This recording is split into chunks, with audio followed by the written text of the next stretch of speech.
The trail to Iron Bend twisted like a gash through the foothills, dusted with the season's first snow.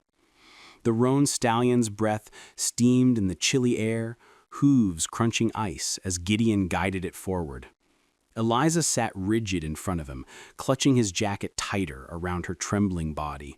Every jolt of the trail, it rattled her frayed nerves, and though his arms steadied her, fear still clawed at her chest. "You don't have to do this," she said at last, her voice barely a whisper. "I was wrong to ask. You'll ruin yourself." Gideon's reply was calm, unyielding, as if he'd made his choice and wouldn't waver. "A man's worth lies in what he'll stand for. I won't stand by and let them humiliate you like that." She turned her head slightly, searching his rugged face. "But the debts," she murmured. "They'll say I owe for years of board and keep, even the doctor, though I was never ill. They'll make you pay." "Let them talk," Gideon said, tightening his grip on the reins. "I've faced worse than debts." But Eliza's stomach churned. She knew what her stepfather was capable of. He'd already orchestrated her public disgrace. Now, he'd used the law to ruin the man who dared protect her. By the time they reached Iron Bend's outskirts, the afternoon sun hung low behind the peaks, casting the snowy ridges in flame and shadow. Judge Carver's modest cabin stood at the town's edge, smoke curling from its chimney. Gideon dismounted first, then lifted Eliza from the saddle. She swayed, dizzy with fear and exhaustion. His hand steadied her, warm and firm at her elbow. "Stand tall," he murmured. "Let them see strength, not shame." The judge opened the door at Gideon's knock. A stout man with graying hair, Carver peered at them over his glasses. "Holt," he said, surprise clear in his voice. "What brings you here?" "So late. Need a marriage made legal." Gideon nodded. "That's right." Eliza's breath hitched, his words so direct, so certain. The judge's gaze swept over her tattered appearance, the jacket swallowing her frame, the fear etched on her face. "Is this what you want, miss?" he asked softly. Her voice quavered, but she forced it out. "Yes, sir." The judge studied them for a long moment, then nodded. "Very well, then. Come inside." The cabin smelled of wood smoke and old books. Papers cluttered the desk, a Bible open beside them. The judge cleared a space and stood. "By the authority of this territory, I can join you in marriage, provided you both speak your vows freely." Eliza's heart thundered so loudly she feared she'd faint. This had begun as a desperate ruse. Now, the words would bind her in truth.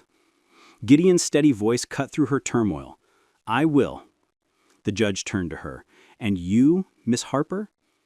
Eliza hesitated, her mind swirling with her stepfather's cruel laughter, the townsfolk's jeers, the weight of years of shame. But when she met Gideon's eyes, she saw only quiet resolve, only honor. "I will," she whispered. The judge gave a faint smile. "Then it's done. By law and oath, you are husband and wife." Eliza's knees nearly buckled as the words sank in. She gripped the desk for balance. Husband and wife, pretend or not, there was no undoing it now. Gideon placed a hand gently at her back, steadying her once more. "Come on," he said softly. "We should head back before dark." But before they could leave, the judge frowned, pulling a ledger from his desk. "Holt, you know what this means, don't you? Her debts, they're yours now. All legal. I've seen Harper's claims in the records. He's filed them with interest." Eliza's heart sank. "I told you. You shouldn't."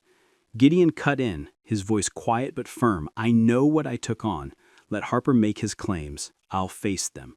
Eliza clutched his jacket tighter. For the first time in years, a fragile spark of hope flickered in her chest, but so did a fear greater than any she'd known. She'd asked him to pretend, and now his life was entwined with hers, caught in her stepfather's schemes and the greedy reach of men far more dangerous. As they stepped into the cold evening air, snowflakes falling like quiet warnings, Eliza's stomach twisted with dread. Her stepfather wouldn't relent. The mining barons, with their deep pockets and influence, they'd ensure that. Yet, With Gideon's arms steady around her, she whispered to herself, "I won't break this time." Because now, she wasn't alone.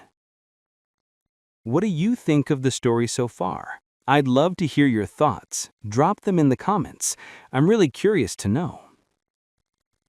The snow thickened along the canyon trail as Gideon guided the horse toward his cabin.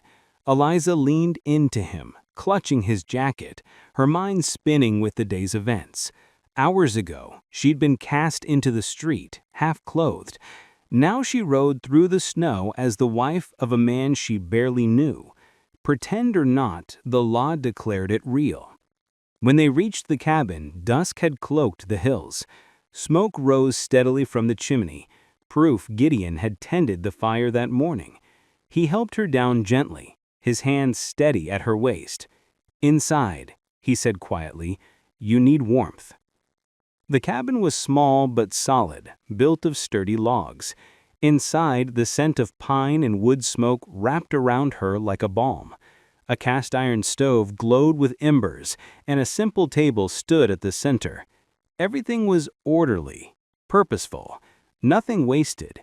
It was more home than Eliza had known in years. Gideon stirred the coals, adding logs until the flames roared. Eliza lingered by the door, uncertain, still gripping his jacket. "You can sit," he said, glancing over, his voice gruff but kind. She sank into a chair, the weight of the day crashing over her. Tears welled again. I've ruined your life," she whispered. Gideon's brow creased as he set a kettle on the stove. He set nothing. He poured water into a tin mug, his movements steady, unhurried.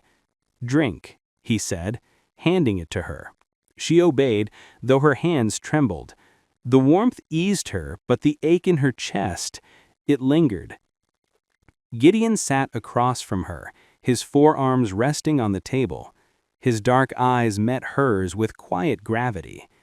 "Your mother, she saved me once," he said suddenly. Eliza blinked, startled. "My mama?" He nodded. "Years ago, I nearly died of ridge fever. She found me in my cabin, nursed me back, wouldn't take a cent, only asked one thing, that if I ever found someone in need, I'd do the same." He reached into his vest and pulled out a small leather pouch. From it, he drew a folded newspaper clipping, worn, fragile. He handed it to her. Eliza's breath caught. It was her mother's obituary, the words faded from years of handling. "I've carried this ever since," Gideon said softly, "waiting to keep my promise." Tears blurred Eliza's vision. "She never told me." She didn't do it for praise. She did it because that's who she was. His gaze softened. "And I reckon you've got that same spirit." Before she could respond, hoofbeats thundered outside. Eliza froze, fear surging in her throat. Gideon stood, rifle in hand.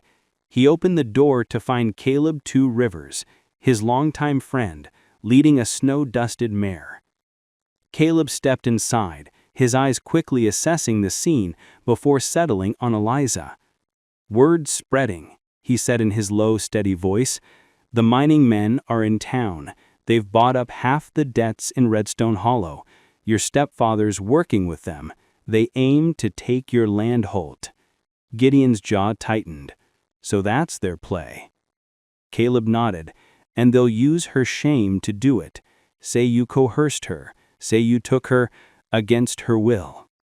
Eliza's hands shook around the mug. "They'll twist everything," she whispered. "They will," Caleb said, "unless you fight with proof." "What proof?" Gideon asked. Caleb looked at Eliza. "Maybe something your mother left. She was sharp. She'd have kept records." Eliza froze. Her mother's Bible. She'd carried it all these years, wrapped in cloth. Rising quickly, she crossed to the small bundle by the bed. With trembling fingers, she freed the Bible, its leather cover worn smooth. She opened it, and a folded paper slipped to the floor. Gideon picked it up, unfolding it carefully. His eyes widened. "Well, I'll be," he breathed. Eliza leaned close. The words leapt from the page. "Water rights, Iron Bend Spring, granted to Clara Harper, signed and sealed, dated 15 years ago." Her heart raced. "Mama, she never told me." "She didn't need to," Gideon said, his voice fierce. "This is everything.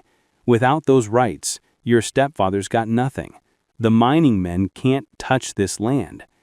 Hope surged through Eliza's chest, warm, bright. Her mother had left her a weapon, stronger than shame, stronger than fear. And Caleb's face cracked into a rare smile. "Then you've got a fighting chance. Tomorrow, take this to the judge. Let the truth outshine their lies." Eliza clutched the deed to her chest, tears falling fast. But for the first time, they weren't just tears of fear. They were tears of hope. Gideon set his hand on her shoulder, steady, sure. "They thought they could use your shame to take what's mine, what's ours. But tomorrow, Eliza Holt, we fight as one." The snow outside thickened, the storm of enemies still gathering, but inside the cabin, for the first time, Eliza felt a fire of strength ignite in her heart. She'd been cast into the street, but now she stood with a man who wouldn't let her fall. And in her hands, she held the proof that could save them both. What had begun as a desperate plea, "Pretend to be my husband for one day," had become something far greater, a bond forged in fire, tested by shame, and strengthened by hope. And this time, Eliza vowed, she would not break. What do you think of the story so far? I'd love to hear your thoughts. Drop them in the comments. I'm really curious to know. If this tale of Eliza and Gideon's fight for hope and justice resonated with you, please give it a like. And don't forget to subscribe for more stories that tug at the heart and spark the spirit.